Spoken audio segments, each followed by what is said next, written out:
नमस्कार दोस्तों, आज हम BSKG 176 भारतीय सामाजिक विचारधारा में व्यक्ति, परिवार और समाज के पार्ट 1 वीडियो में सबसे इम्पोर्टेंट और मोस्ट एक्सपेक्टेड क्वेश्चंस को कवर करने वाले हैं। इस सब्जेक्ट को हम सिर्फ एक वीडियो में नहीं बल्कि 2 पार्ट्स में कंप्लीट करेंगे ताकि आपकी प्रिपरेशन बिल्कुल सिस्टमैटिक और एग्जाम ओरिएंटेड हो जाए।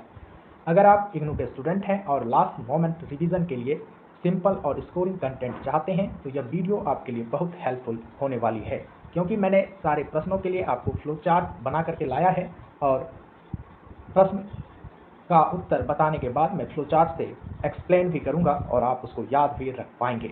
अगर आप हमारे चैनल पर नए हैं तो चैनल को अभी सब्सक्राइब कर लीजिए, क्योंकि हमारा एम सिर्फ वीडियो बनाना नहीं है बल्कि एक स्ट्रॉन्ग लर्निंग फैमिली क्रिएट करना है, जहां history, political science, Sanskrit, Hindi और भी अन्य विषयों के सारे स्टूडेंट मिलकर अपनी प्रिपरेशन को बेहतर बना सकें। आपका एक सब्सक्राइब हमारी लर्निंग फैमिली को और भी बड़ा और मजबूत बनाएगा। तो चलिए दोस्तों, शुरू करते हैं अपने पहले प्रश्न से। प्रश्न है, गीता के अनुसार व्यक्ति के स्वरूप का विस्तृत विवेचन कीजिए। यह प्रश्न दोस्तों परीक्षा की दृष्टि से महत्वपूर्ण है और कई बार पूछा जा चुका है। तो आइए सबसे पहले परिचय की बात करते हैं। दोस्तों, श्रीमद् भगवत गीता के अनुसार मनुष्य केवल दिखाई देने वाला शरीर नहीं है। गीता कहती है कि मनुष्य का वास्तविक अस्तित्व मन, बुद्धि, इंद्रियों और आत्मा के सामंजस्य से बनता है। यदि हम केवल शरीर को ही सब कुछ मान लें तो हम जीवन के वास्तविक उद्देश्य को नहीं समझ पाएंगे। भगवान श्री कृष्ण मनुष्य को यह सिखाते हैं कि उसे अपने भीतर मौजूद इन सभी शक्तियों को पहचानना चाहिए और उन्हें नियंत्रित करना चाहिए। तो आप परिचय में लिख सकते हैं कि श्रीमद् भागवत गीता के अनुसार मानव का अस्तित्व केवल भौतिक शरीर तक सीमित नहीं है, बल्कि यह मन, बुद्धि, इंद्रियों और जीवात्मा का एक जटिल समन्वय है। व्यक्ति के इन आंतरिक घटकों के स्वरूप और उनके पारस्परिक संबंधों का विस्तृत विवेचन निम्नलिखित बिंदुओं के अंतर्गत किया जा सकता है। आइए अब इसे एक एक करके समझते हैं। पहला बिंदु है आत्मा का स्वरूप। दोस्तों, गीता में आत्मा को मनुष्य का सबसे महत्वपूर्ण और वास्तविक स्वरूप माना गया है। भगवान श्री कृष्ण दूसरे अध्याय में कहते हैं, आत्मा को ना तो कोई शस्त्र काट सकता है, ना अग्नि जला सकती है, ना जल भिगो सकता है और ना ही वायु सुखा सकती है। इसका अर्थ है कि आत्मा कभी नष्ट नहीं होती। यह अजन्मा, अमर, शाश्वत और अविनाशी है। शरीर बदलता रहता है लेकिन आत्मा नहीं बदलती। भगवान श्री कृष्ण एक बहुत सुंदर सा उदाहरण देते हैं। जैसे कोई व्यक्ति पुराने कपड़े को त्याग कर नए कपड़े पहन लेता है, उसी प्रकार आत्मा पुराने शरीर को छोड़कर नया शरीर धारण कर लेती है। दोस्तों, एक और महत्वपूर्ण बात यह है कि आत्मा स्वयं कोई कर्म नहीं करती। आत्मा केवल एक साक्षी या दृष्टा के रूप में रहती है, लेकिन अज्ञानता के कारण मनुष्य यह मान बैठता है कि सारे कर्म वही कर रहा है। वास्तव में कर्म प्रकृति के गुणों के कारण होते हैं। तो आप आत्मा के स्वरूप को इस तरह से लिख सकते हैं कि गीता में आत्मा को व्यक्ति का मूल, नित्य और शाश्वत स्वरूप माना गया है। द्वितीय अध्याय के सांख्य योग में भगवान श्री कृष्ण कहते हैं कि आत्मा को ना तो शस्त्र काट सकता है, ना ही अग्नि जला सकती है, ना जल भिगो सकता है, ना वायु सुखा सकता है। यानी इसके लिए जो श्लोक है, नयनम छिंदति शास्त्राणि। इसके साथ साथ ये कहते हैं कि आत्मा अविनाशी और निर्गुण है, यानी शरीर नश्वर है, परंतु आत्मा अजन्मा, नित्य और परिवर्तनहीन है। जैसे मनुष्य पुराने वस्त्रों को त्याग कर नए वस्त्र धारण करता है, वैसे ही जीवात्मा एक शरीर को छोड़कर दूसरा शरीर ग्रहण करती है। इसके साथ साथ यहाँ दृष्टा भाव है। आत्मा स्वयं कोई कर्म नहीं करती, केवल वह चेतना का पुंज और साक्षी है। साक्षी मतलब कि कोई भी घटना को देखने वाला। प्रकृति के गुणों के कारण होने वाले कर्मों को अज्ञानी व्यक्ति अपना कर्म मान लेता है। आइए अब हम इंद्रियों के स्वरूप को समझते हैं। दोस्तों, हमारे शरीर में यानी मनुष्य के शरीर में 5 ज्ञान इंद्रियां होती हैं, आंख, नाक, कान, जीभ और त्वचा। इसके अलावा 5 कर्मेंद्रियां भी होती हैं। गीता के अनुसार इंद्रियां हमेशा बाहरी संसार की ओर भागती रहती है। वे अपने विषयों की ओर आकर्षित होती है, जैसे सुंदर दृश्य, स्वादिष्ट भोजन, मधुर ध्वनि और सुखद स्पर्श। लेकिन यही आकर्षण मनुष्य के बंधन का कारण बन जाता है। जब इंद्रियां विषयों के संपर्क में आती हैं, तब मनुष्य के अंदर राग यानी आसक्ति और द्वेष यानी घृणा उत्पन्न होती है। इसी कारण मनुष्य मोह और दुख में फंस जाता है। दोस्तों, गीता में इंद्रियों की तुलना अनियंत्रित घोड़ों से की गई है। यदि इन घोड़ों को खुला छोड़ दिया जाए तो वो मनुष्य को गलत दिशा में ले जा सकते हैं। इसी प्रकार यदि इंद्रियों को नियंत्रित ना किया जाए तो वो मनुष्य के विवेक को नष्ट कर देती हैं और उसे पतन की ओर लेकर जाती हैं। तो आइए दूसरे बिंदु को देख लीजिए कि कैसे आप लिख सकते हैं। तो मनुष्य के शरीर में 5 ज्ञान इंद्रियां, आंख, नाक, कान, जीभ, त्वचा और 5 कर्मेंद्रियां हैं। गीता के अनुसार इंद्रियां बाहरी संसार यानी विषयों की ओर भागती हैं। फिर यहाँ बंधन के कारण हैं। इंद्रियां जब अपने अपने विषयों जैसे कि रस, रूप, शब्द के संपर्क में आते हैं तो व्यक्ति में राग यानी आसक्ति और द्वेष उत्पन्न होता है। इन्हें जो है घोरों की उपमा दी गई है। कठोपनिषद की तरह गीता भी इंद्रियों को अनियंत्रित घोरों के समान मानती है। यदि इन्हें खुला छोड़ दिया जाए तो ये मनुष्य के विवेक को हर लेती हैं और उसे पतन के मार्ग पर ले जाती हैं। तीसरा बिंदु है मन का स्वरूप। आइए अब हम मन को समझते हैं। गीता में मन को इंद्रियों का राजा कहा गया है क्योंकि मन ही इंद्रियों को नियंत्रित करता है। 6ठे अध्याय में जब अर्जुन भगवान श्री कृष्ण से कहते हैं कि मन बहुत चंचल, बलवान और हठी है, उसे नियंत्रित करना मानो बहती हुई हवा को रोकना जैसा कठिन है। दोस्तों, मन का जो स्वभाव है हमेशा संकल्प और विकल्प करते रहना है। मनुष्य के अंदर इच्छाएं पैदा करना, बार बार विचार करना और भटकाव पैदा करना इस मन का स्वभाव है। लेकिन भगवान श्री कृष्ण इसका समाधान भी बताते हैं। वे कहते हैं अभ्यास और वैराग्य के माध्यम से मन को नियंत्रित किया जा सकता है। अभ्यास का अर्थ है लगातार सही कार्य करते रहना और वैराग्य का अर्थ है अनावश्यक आसक्तियों से दूर रहना। एक महत्वपूर्ण बात याद रखिए, यदि मन नियंत्रित हो जाए तो वही हमारा सबसे बड़ा मित्र बन जाता है। लेकिन यदि मन नियंत्रण के बाहर हो जाए तो वही हमारा सबसे बड़ा शत्रु, दुश्मन बन जाता है। तो आप जो है मन के स्वरूप को बता सकते हैं कि मन को जो है इंद्रियों का राजा या केंद्र माना गया है। 6ठे अध्याय में आत्म संयम योग में अर्जुन मन को अत्यंत चंचल, मथने वाला, बलवान और दृढ़ बताते हैं जिसे बस में करना वायु को रोकने जैसा कठिन है। मन जो है संकल्प विकल्प भी देता है। मन का स्वभाव निरंतर विचार करना है, इच्छाएं पालना है और भटकाव पैदा करना है। श्री कृष्ण कहते हैं कि अभ्यास और वैराग्य के द्वारा ही इस चंचल मन को वश में किया जा सकता है। मन हमारा शत्रु भी हो सकता है, मित्र भी हो सकता है। वश में किया हुआ मन मनुष्य का सबसे बड़ा मित्र है और असंयमित मन उसका सबसे बड़ा शत्रु है। आइए अब चौथे बिंदु को समझते हैं जो है पारस्परिक संबंध और पदानुक्रम। यानी यहाँ पर हमें मन, इंद्रियों, बुद्धि और आत्मा का पदानुक्रम समझना होगा। दोस्तों, गीता के 3रे अध्याय के 42वें श्लोक में इन सभी की श्रेष्ठता बताई गई है। श्लोक है इंद्रियाणि पराणि हुई इंद्रियभ्यः परम मनम मनस्तु परा बुद्धिर्यो बुद्धे परतस्यो सह। इसका अर्थ है कि सबसे पहले इंद्रियां आती हैं, इंद्रियों से ऊपर मन होता है, मन से ऊपर बुद्धि होती है और बुद्धि से ऊपर आत्मा होती है। इसीलिए आत्मा को जो है सर्वोच्च स्थान दिया गया है। जब बुद्धि मन को नियंत्रित करती है और मन इंद्रियों को नियंत्रित करता है तब मनुष्य अपने वास्तविक स्वरूप यानी आत्मा को पहचान पाता है। तो आप जो है इसको लिखेंगे कि गीता के 3रे अध्याय के 42वें श्लोक में व्यक्ति के इन सभी घटकों की श्रेष्ठता और पदानुक्रम को स्पष्ट रूप से परिभाषित किया गया है। फिर आप श्लोक लिख देंगे इंद्रियाणि प्राण्यः हुरि इंद्रियभ्ये परम मनः मनस्तु परा बुद्धिर्भयो बुद्धे परस्तस्यो सह। इस श्लोक के अनुसार व्यक्ति का ढांचा इस प्रकार व्यवस्थित है कि इंद्रियां स्थूल में से श्रेष्ठ और सूक्ष्म है। मन इंद्रियों से भी श्रेष्ठ और शक्तिशाली है क्योंकि यह इंद्रियों को संचालित करता है। बुद्धि मन से भी ऊंचा है क्योंकि इसमें निर्णय लेने और विवेक की क्षमता होती है। आत्मा बुद्धि से परे सर्वोच्च, शुद्ध और सर्वोपरि सत्ता है। आइए दोस्तों अब निष्कर्ष की बातें करते हैं। तो निष्कर्ष को आप ऐसे समझ सकते हैं कि गीता हमें आत्म प्रबंधन यानी सेल्फ मैनेजमेंट का संदेश देती है। गीता का उद्देश्य केवल धार्मिक शिक्षा देना नहीं है बल्कि मनुष्य को स्वयं पर नियंत्रण करना सिखाया गया है। जब मनुष्य बुद्धि की सहायता से अपने मन को स्थिर करता है और मन के द्वारा इंद्रियों को नियंत्रित करता है तब वह आत्मा में स्थित हो जाता है। ऐसा व्यक्ति स्थिति प्रज्ञ कहलाता है। वह सुख और दुख दोनों परिस्थितियों में समान रहता है और यही स्थिति मनुष्य को मोक्ष तथा जीवन के परम लक्ष्य तक पहुंचाती है। इसीलिए गीता का मूल संदेश है पहले इंद्रियों को नियंत्रित करो, फिर मन को स्थिर करो, बुद्धि का सही उपयोग करो और अंततः आत्मा की पहचान करो। यही सत्य जीवन और मोक्ष का मार्ग है। तो निष्कर्ष में आप बता सकते हैं कि गीता व्यक्ति को आत्म प्रबंधन का संदेश देती है। जब मनुष्य बुद्धि के द्वारा मन को स्थिर करता है और मन के द्वारा इंद्रियों को वश में करता है तभी वह अपनी सर्वोच्च सत्ता यानी आत्मा में स्थित होकर स्थित प्रज्ञ यानी संभाव में रहने वाला बन पाता है। यही दुखों से मुक्ति और मोक्ष का मार्ग है। आइए अब इसको फ्लोचार्ट से समझ लीजिए। गीता के अनुसार व्यक्ति क्या होता है, आइए इसको समझते हैं। तो गीता में जो है आत्मा, इंद्रिय, मन और बुद्धि के बारे में बताई गई है बातें। आत्मा जो है अजन्मा है, अमर है, अविनाशी है, शाश्वत है और यह दृष्टा या साक्षी के रूप में कार्य करता है। जबकि इंद्रियां जो हैं बाहरी विषयों की ओर आकर्षित होती हैं। इंद्रियों के कारण ही राग द्वेष उत्पन्न होता है। अनियंत्रित होने पर यह पतन का कारण बनती है। इंद्रियों को जो है गीता में घोड़े के समान कहा गया है। मन जो है इंद्रियों का राजा है, चंचल है, बलवान है, संकल्प विकल्प करता रहता है। इंद्रियों का राजा और चंचल बलवान होने के कारण इससे जो है अभ्यास व वैराग्य में नियंत्रण कर सकते हैं। संकल्प विकल्प से आपका यह मन शत्रु भी बन सकता है, मित्र भी बन सकता है।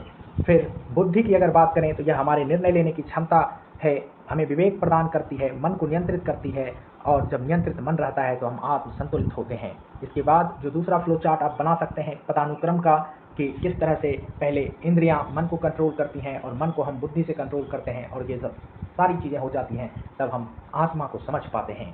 तो गीता का संदेश क्या है कि बुद्धि मन को नियंत्रित करती है और मन से जो है इंद्रियों को नियंत्रित करना चाहिए। आत्मा की पहचान करो, स्थिति प्रज्ञ अवस्था प्राप्त करो और मोक्ष प्राप्त करो। इन चरणों से ही आदमी दोस्तों मोक्ष प्राप्त कर सकता है। इस तरह का फ्लो चार्ट आप एग्जाम में ज़रूर बनाइएगा और आपका उत्तर बिल्कुल अलग दिखेगा। तो आप जो है इसका फ्लो चार्ट का स्क्रीनशॉट ले लीजिए और या कॉपी और नोटबुक निकाले हैं तो हमारे साथ साथ ही बनाइएगा ज़रूर। आइए अब दूसरे महत्वपूर्ण प्रश्न पर चलते हैं। पुरुषार्थ चतुष्टय का सविस्तार उल्लेख कीजिए। दोस्तों यह प्रश्न भी परीक्षा की दृष्टि से बहुत महत्वपूर्ण है, क्योंकि यह भारतीय दर्शन की मूल अवधारणाओं में से एक है। आइए तो इसको समझ लेते हैं। सबसे पहले बात करते हैं परिचय की। तो दोस्तों भारतीय वैदिक और दार्शनिक परंपरा में पुरुषार्थ का अर्थ है मनुष्य के जीवन के वे लक्ष्य जिन्हें प्राप्त करने के लिए वह प्रयास करता है। सरल भाषा में कहें तो मनुष्य को अपना जीवन कैसे जीना चाहिए, उसका अंतिम उद्देश्य क्या होना चाहिए, इसका उत्तर पुरुषार्थ चतुष्टय देता है। भारतीय दर्शन में मानव जीवन को संतुलित, सफल और सार्थक बनाने के लिए 4 पुरुषार्थ बताए गए हैं, जो हैं धर्म, अर्थ, काम और मोक्ष। ये चारों मिलकर मनुष्य के भौतिक और आध्यात्मिक जीवन के बीच एक सुंदर संतुलन स्थापित करते हैं। तो आप परिचय में बता सकते हैं कि भारतीय वैदिक और दार्शनिक परंपरा में पुरुषार्थ का अर्थ है पुरुषे अर्थते इति पुरुषार्थ, अथवा मनुष्य द्वारा जीवन में प्राप्त करने योग्य लक्ष्य। मानव जीवन को संतुलित, सार्थक और संपूर्ण बनाने के लिए 4 पुरुषार्थों का विधान किया गया है, जिन्हें पुरुषार्थ चतुष्टय कहा जाता है। यह व्यवस्था भौतिक सुख और आध्यात्मिक उन्नति के बीच एक सुंदर समन्वय स्थापित करती है। अब इसका सविस्तार विवेचन आप कर सकते हैं। तो आइए जो है इन्हें एक एक करके समझते हैं। तो सबसे पहले धर्म की बातें करें। दोस्तों धर्म को जो है पुरुषार्थ चतुष्टय का आधार स्तंभ माना गया है। यह केवल पूजा पाठ या धार्मिक कर्मकांड नहीं है। धर्म का वास्तविक अर्थ है नैतिकता, कर्तव्य, सदाचार और सही मार्ग पर चलना। इसके अंतर्गत सत्य, अहिंसा, ईमानदारी, लोक कल्याण और अपने कर्तव्यों का पालन शामिल होता है। धर्म का सबसे महत्वपूर्ण कार्य यह है कि यह अर्थ और काम दोनों को नियंत्रित करता है। यदि मनुष्य बिना नैतिकता के धन कमाए और अपनी इच्छाओं को पूरा करे तो वह समाज और स्वयं दोनों के लिए हानिकारक बन सकता है। इसीलिए जो है धर्म को सबसे पहले स्थान दिया गया है। तो आप कह सकते हैं कि धर्म को जो है पुरुषार्थ चतुष्टय का आधार स्तंभ माना गया है। यह केवल कर्मकांड या पूजा पद्धति नहीं है, बल्कि जीवन को धारण करने वाले नैतिक नियम, कर्तव्य और सदाचार हैं। धर्म के जो है कुछ नियामक तत्व भी हैं। धर्म अन्य 2 पुरुषार्थ यानी अर्थ और काम का नियंत्रण करता है। बिना धर्म यानी नैतिकता के कमाया गया धन और भोगी गई कामनाएं व्यक्ति और समाज को विनाश की ओर ले जाती है। धर्म के स्वरूप को अगर देखा जाए तो इसके अंतर्गत लोक कल्याण, सत्य, अहिंसा, ईमानदारी और स्वधर्म यानी अपने कर्तव्यों का पालन का समावेश होता है। आइए अब दूसरे पुरुषार्थ यानी कि अर्थ को समझते हैं। अर्थ का जो संबंध है वह धन, संपत्ति, संसाधन और जीवन यापन के सभी साधनों से है। मनुष्य को परिवार का पालन पोषण करने, सामाजिक जिम्मेदारियों को निभाने और सम्मानपूर्वक जीवन जीने के लिए धन की आवश्यकता होती है। भारतीय दर्शन गृहस्थ जीवन में धन को अत्यंत महत्वपूर्ण मानता है। हमेशा एक बात याद रखिए कि धन कमाने का तरीका धर्म सम्मत होना चाहिए। अर्थ का अर्जन कभी भी छल, कपट, लोभ या अधर्म के माध्यम से नहीं होना चाहिए। तो आप बता सकते हैं कि अर्थ का संबंध उन सभी भौतिक संसाधनों, धन, संपत्ति और ऐश्वर्य से है जो जीवन यापन और सांसारिक कर्तव्यों को पूरा करने के लिए आवश्यक है। इसका महत्व यही है कि मानव जीवन को गरिमापूर्ण तरीके से जीने, परिवार के भरण पोषण और सामाजिक उत्तरदायित्व जैसे दान, यज्ञ को निभाने के लिए जो है धन की आवश्यकता होती है। भारतीय दर्शन गृहस्थ जीवन में अर्थ के अर्जन को अत्यंत ही महत्वपूर्ण मानता है। मर्यादा यह होनी चाहिए कि जो है अर्थ का अर्जन यानी धन को कमाने का तरीका हमेशा धर्म के दायरे में रहकर हो, यानी कि न्यायपूर्ण तरीके से होना चाहिए, ना कि लोभ या अधर्म से। आइए अब तीसरे पुरुषार्थ को समझते हैं, जो है काम। दोस्तों काम का अर्थ केवल शारीरिक इच्छाओं तक सीमित नहीं है। इसका व्यापक अर्थ है इच्छाएं, कामनाएं मानसिक सुख और सौंदर्य बोध, जीवन में आनंद लेना, कला, साहित्य और संस्कृति का रस लेना और परिवार तथा समाज की निरंतरता बनाए रखना, ये सभी काम पुरुषार्थ के अंतर्गत आते हैं। काम मनुष्य को मानसिक और भावनात्मक संतुष्टि प्रदान करता है, लेकिन यदि इच्छाएं अनियंत्रित हो जाएं तो क्या वो मनुष्य के विवेक को नष्ट नहीं करेंगी? इसीलिए काम भी धर्म के अधीन होना चाहिए। तो आप जो है काम को बता सकते हैं कि काम का व्यापक अर्थ है इच्छाएं, कामनाएं, मानसिक सुख और सौंदर्य बोध। संकुचित अर्थ में यह जैविक और कामुक तृप्ति को दर्शाता है। अगर काम की भूमिका की बात करें तो जीवन में आनंद, कला, साहित्य और संस्कृति का रस लेना, सृष्टि के क्रम को आगे बढ़ाने के लिए संतानों उत्पत्ति करना यानी पुरुषार्थ के अंतर्गत आता है। यह मानसिक संतुष्टि और सुख के लिए अनिवार्य है, लेकिन यहाँ पर भी मर्यादा है। काम भी धर्म के अधीन होना चाहिए। अनियंत्रित वासनाएं व्यक्ति के विवेक को नष्ट कर देती है, इसीलिए धर्म सम्मत काम ही ग्राह्य है। आइए अब चौथे पुरुषार्थ यानी मोक्ष की बात करें। तो मोक्ष जो है दोस्तों, यह पुरुषार्थ चतुष्टय का अंतिम और सर्वोच्च लक्ष्य है। मोक्ष का अर्थ है जन्म और मृत्यु के चक्र से मुक्ति पाना और सभी सांसारिक दुखों का अंत होना। जब मनुष्य धर्म के अनुसार जीवन जीते हुए अर्थ और काम का संतुलित उपयोग करता है, तब उसके भीतर आत्मज्ञान की भावना जागृत होती है और यही भावना उसे मोक्ष की ओर ले जाती है। मोक्ष वह अवस्था है जहाँ मनुष्य अपने वास्तविक स्वरूप को पहचान लेता है और परम शांति प्राप्त करता है। इसे आध्यात्मिक पूर्णता की सर्वोच्च अवस्था माना जाता है। तो आप बता सकते हैं मोक्ष के बारे में कि मोक्ष पुरुषार्थ चतुष्टय का अंतिम और परम पुरुषार्थ यानी सर्वोच्च लक्ष्य है। इसका अर्थ है समस्त सांसारिक बंधनों, दुखों और जन्म मरण के चक्र से पूर्ण मुक्ति। इसके बाद जो है दोस्तों, मोक्ष हमें आध्यात्मिक प्रकाष्ठा की ओर लेकर जाती है। यानी जब व्यक्ति धर्मपूर्वक जीवन जीते हुए अर्थ और काम से विरक्त यानी तृप्त हो जाता है, तब उसके भीतर आत्मज्ञान और मोक्ष की इच्छा जागृत होती है। इसका स्वरूप अगर देखा जाए तो यह जो है अगर आदमी प्राप्त करता है तो यहाँ पर जीवात्मा का परमात्मा में विलीन हो जाना होता है या शुद्ध आनंदमय चेतना के वास्तविक स्वरूप को पहचान लेना होता है। तो पुरुषार्थ और प्रकृति की जीवन में क्या भूमिका है, तो इसके लिए मैंने आपके लिए टेबल बना करके लाया है। देखिए कि पुरुषार्थ एक तरफ है, फिर प्रकृति है और उसकी जीवन में भूमिका है। तो धर्म जो है नियामक के तौर पर काम करता है। जीवन में भूमिका यही है कि जीवन का नैतिक और विधिक आधार होता है। अर्थ जो है साधन के तौर पर काम करता है, भौतिक आवश्यकताओं की पूर्ति के लिए जरूरी है। काम जो है यह साध्य या भोग्य के लिए होता है, यह मानसिक और भावनात्मक संतुष्टि देता है। और मोक्ष जो है इसका परम लक्ष्य होता है कि आध्यात्मिक पूर्णता हो और सांसारिक दुखों का अंत हो। तो आप जो है निष्कर्ष के तौर पर बता सकते हैं कि जो प्रथम 3 पुरुषार्थ हैं, धर्म, अर्थ, काम, इनको त्रिवर्ग कहा जाता है, जो सांसारिक अभ्युदय यानी जीवन से जुड़े हैं। जबकि चौथा पुरुषार्थ मोक्ष पारलौकिक या आध्यात्मिक कल्याण से जुड़ा हुआ है, इसे निःश्रेयस भी कहा जाता है। तो निष्कर्ष के तौर पर आप बता सकते हैं दोस्तों, दार्शनिक विश्लेषण के अनुसार पुरुषार्थ चतुष्टय की अवधारणा यह सिखाती है कि मनुष्य को ना तो संसार से पूरी तरह भागना चाहिए, ना ही केवल भौतिक सुखों में डूबना चाहिए। यह व्यवस्था भौतिकता और आध्यात्मिकता का एक आदर्श संतुलन है, जो व्यक्ति को क्रमशः उन्नति की ओर ले जाते हुए अंततः परम शांति यानी मोक्ष तक पहुंचाती है। तो दोस्तों, यहाँ पर एक महत्वपूर्ण तथ्य जो है आपको याद रखना है कि धर्म, अर्थ और काम को मिलाकर के त्रिवर्ग बनता है। ये तीनों सांसारिक जीवन अर्थात अभ्युदय से जुड़े हुए हैं, जबकि मोक्ष आध्यात्मिक कल्याण अर्थात निःश्रेयस से जुड़ा हुआ है। यानी भारतीय दर्शन हमें यह नहीं सिखाता है कि संसार को छोड़ दो, बल्कि यह सिखाता है कि संसार में रहते हुए संतुलित जीवन जियो और अंततः आध्यात्मिक उन्नति प्राप्त करो। तो निष्कर्ष के तौर पर आप समझ सकते हैं कि पुरुषार्थ चतुष्टय हमें यह सिखाता है कि जीवन का उद्देश्य केवल धन कमाना या इच्छाओं की पूर्ति करना नहीं है। मनुष्य को धर्म के मार्ग पर चलते हुए अर्थ और काम का संतुलित उपयोग करना चाहिए और अंततः मोक्ष की प्राप्ति की ओर बढ़ना चाहिए। यही भौतिकता और आध्यात्मिकता का आदर्श संतुलन है और यही भारतीय दर्शन का सबसे बड़ा संदेश भी है। यदि आप केवल एक लाइन याद रखना चाहते हैं तो बस यही है कि धर्म के अनुसार धन कमाओ और धर्म के अनुसार अपने कर्मों का पालन करो और अंततः मोक्ष की प्राप्ति करो। यही जो है पुरुषार्थ चतुष्टय का सार है। तो आइए अब जो है इसको फ्लो चार्ट से समझ लीजिए। तो पुरुषार्थ चतुष्टय में जो है 4 पुरुषार्थों की जिक्र की गई है। पहला है आपका धर्म, दूसरा अर्थ, तीसरा काम और चौथा मोक्ष। धर्म को जीवन का आधार स्तंभ माना गया है। यह नैतिकता और सदाचार पर आधारित होती है, सत्य, अहिंसा और ईमानदारी की बात करती है। स्वधर्म का आदमी को पालन करना चाहिए। इसके साथ साथ धर्म जो है अर्थ और काम को नियंत्रित करता है, जबकि अर्थ जो है धन संपत्ति संसाधन से संबंधित है, परिवार का भरण पोषण करने के लिए जरूरी है, सामाजिक उत्तरदायित्व निभाने के लिए जरूरी है, गृहस्थ जीवन का आधार है और धर्म के अनुसार ही अर्जन करना चाहिए। इसके बाद काम की बात करें, यह जो है इच्छाओं और कामनाओं से संबंधित है, मानसिक सुख से संबंधित है। हमें जो है कला, साहित्य और संस्कृति में भी अपना रस लेना चाहिए। संतानों उत्पत्ति से संबंधित है और धर्म के अधीन जो है आपका काम होना चाहिए। मोक्ष की बात करें तो यह जो है परम पुरुषार्थ है। यहाँ पर जन्म मरण से मुक्ति होती है, दुखों का अंत होता है, आत्मज्ञान होता है और परम शांति की प्राप्ति होती है। इसके बाद ये फ्लोचार्ट आप बना सकते हैं एग्जाम के अंदर भी।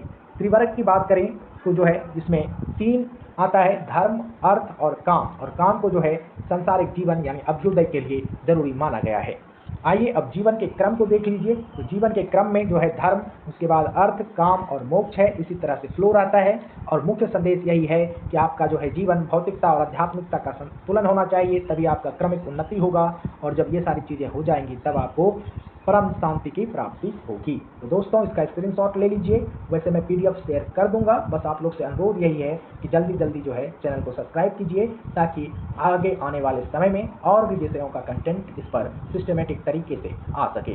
तो दोस्तों उम्मीद है कि आप यह प्रश्न समझ गए होंगे। अब आइए अगले प्रश्न पर जो है 16 संस्कारों का विस्तृत विवेचन कीजिए तथा समाज की उन्नति में इसकी भूमिका स्पष्ट कीजिए।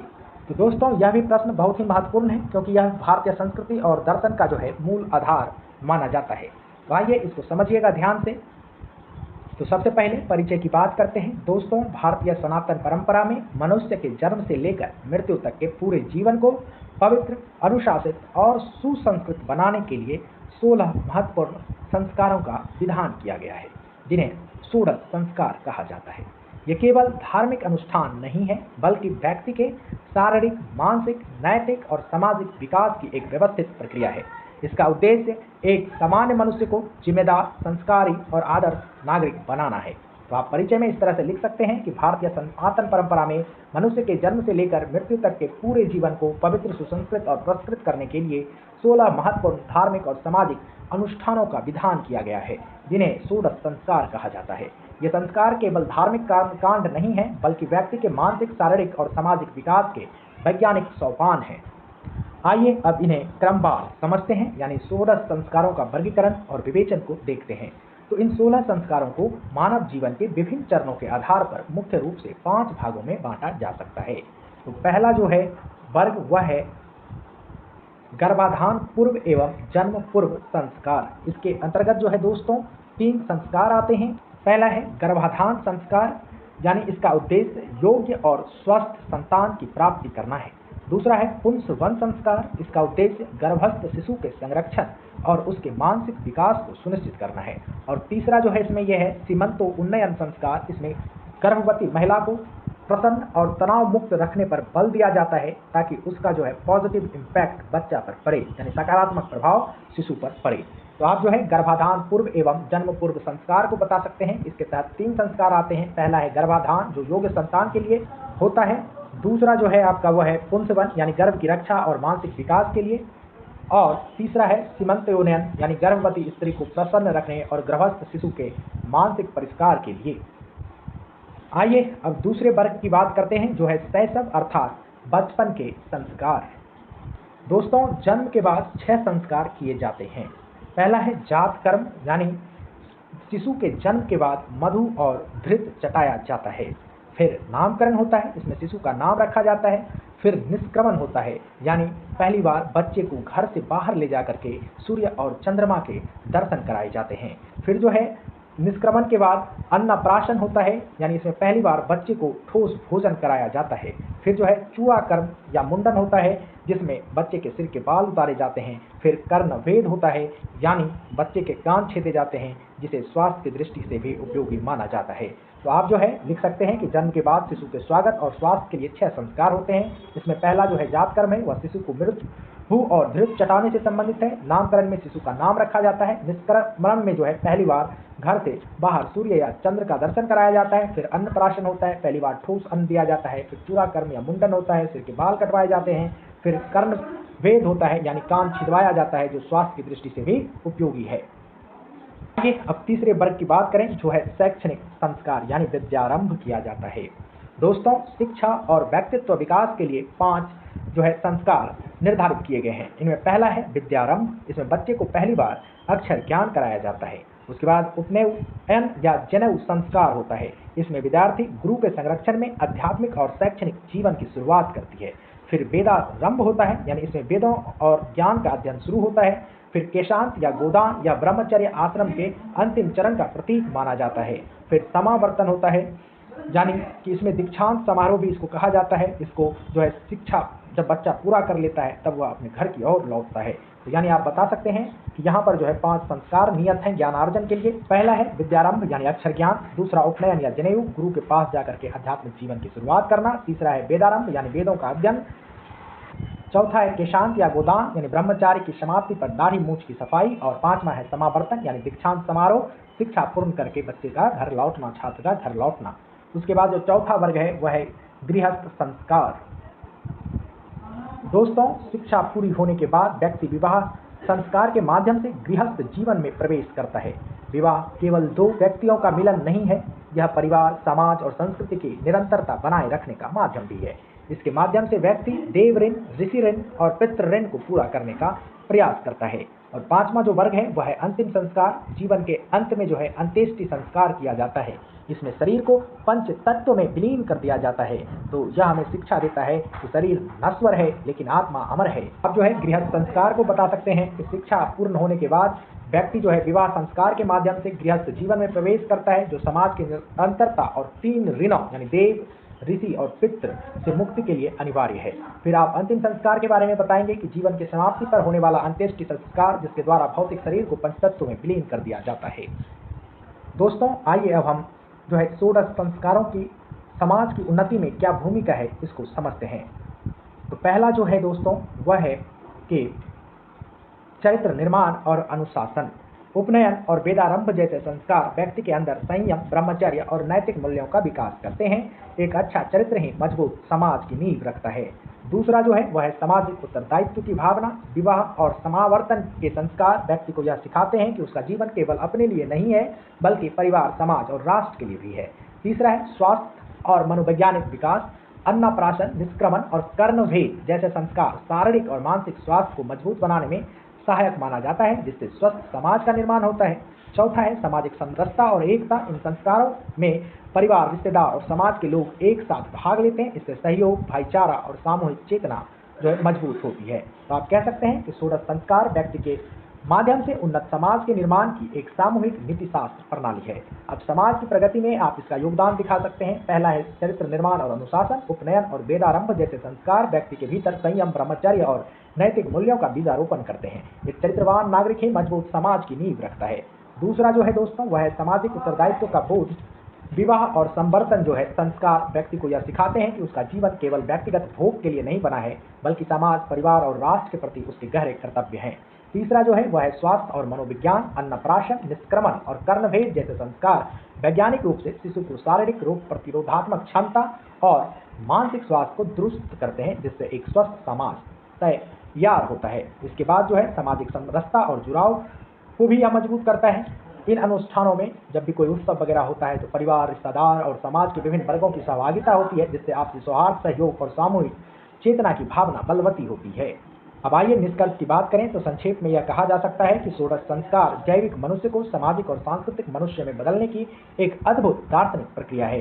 यदि इन संस्कारों को उनके मूल नैतिक और वैज्ञानिक अर्थों के साथ अपनाया जाए तो यह आज के आधुनिक युग में भी एक अनुशासित, मूल्यनिष्ठ और प्रगतिशील समाज का मार्ग प्रशस्त कर सकते हैं। तो दोस्तों, अगर एक लाइन याद रखनी हो तो यह याद रखिए कि यह जो 16 संस्कार है जन्म से मृत्यु तक मनुष्य को संस्कारित करके उसे आदर्श नागरिक और आदर्श समाज का निर्माण करता बनाते हैं।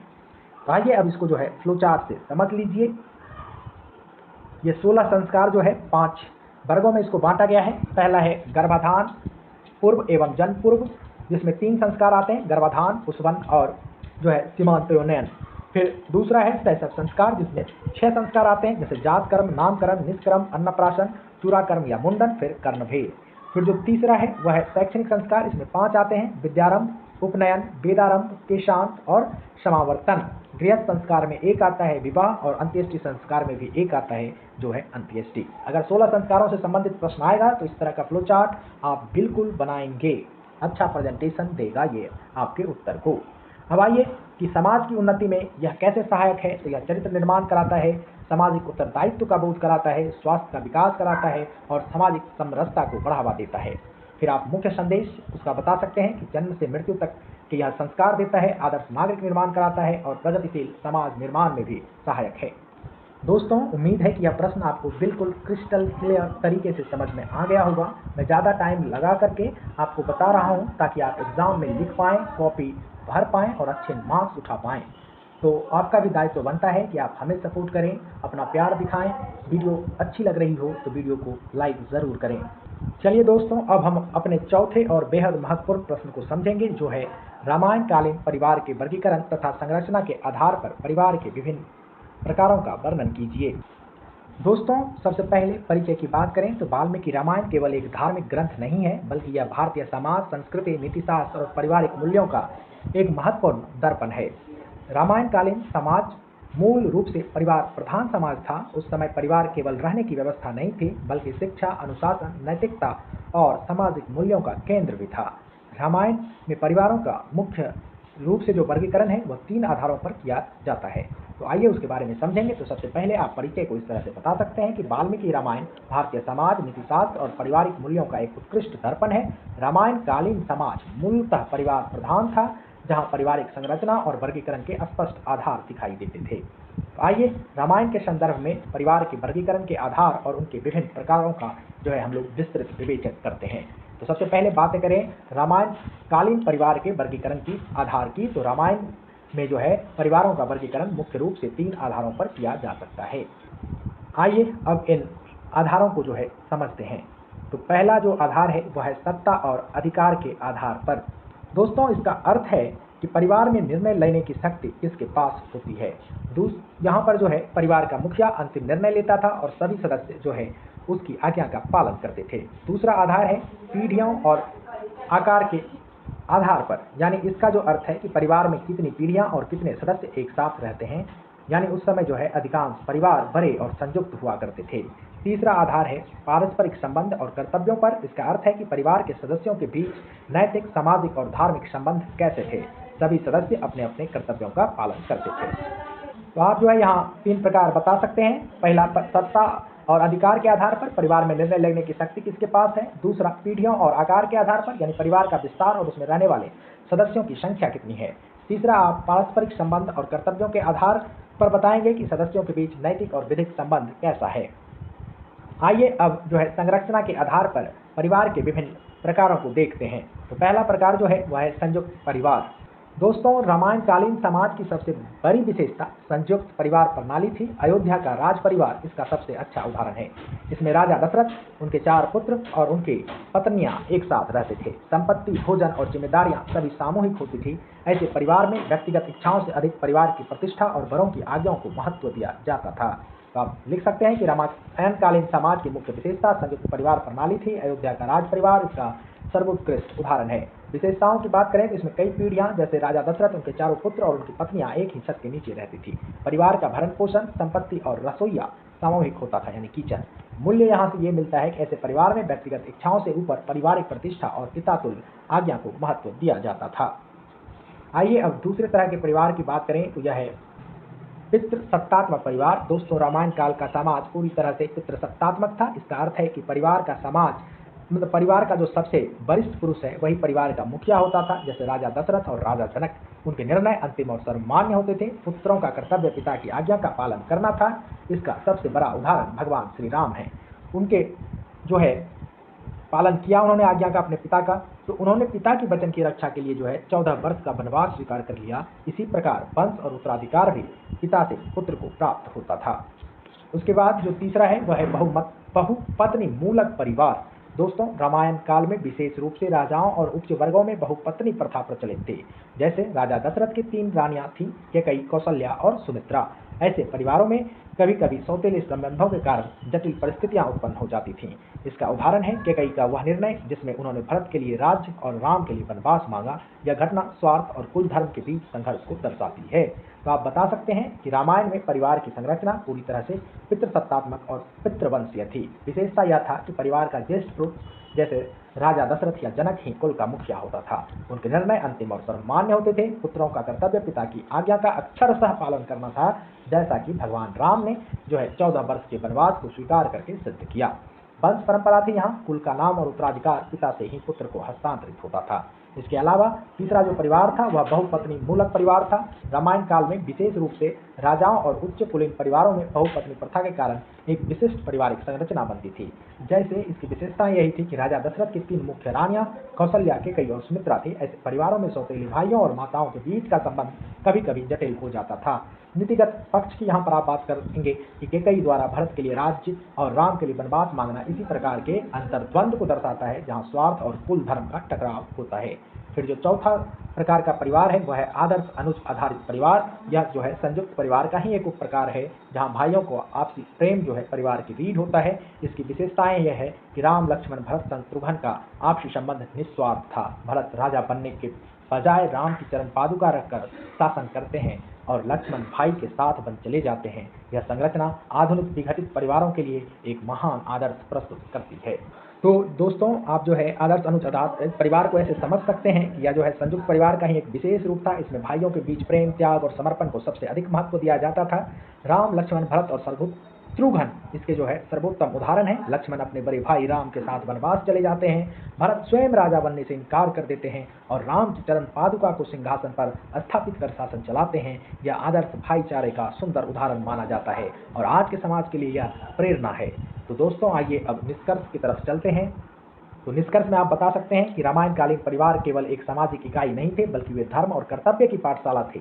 चाहे वह संयुक्त परिवार हो या पितृसत्तात्मक, हर संरचना का मुख्य उद्देश्य व्यक्ति को अहंकार को नियंत्रित कर समष्टि यानी समाज के कल्याण के लिए तैयार करना था। यही कारण है कि रामायण के पारिवारिक प्रतिमान आज भी आदर्श माने जाते हैं। यानी एक लाइन में पूरा निष्कर्ष आपको समझना हो, लिखना हो तो आप लिख सकते हैं कि रामायणकालीन परिवार केवल रक्त संबंधों के समूह नहीं थे, बल्कि धर्म, कर्तव्य और आदर्श जीवन मूल्यों की जीवंत पाठशाला थे।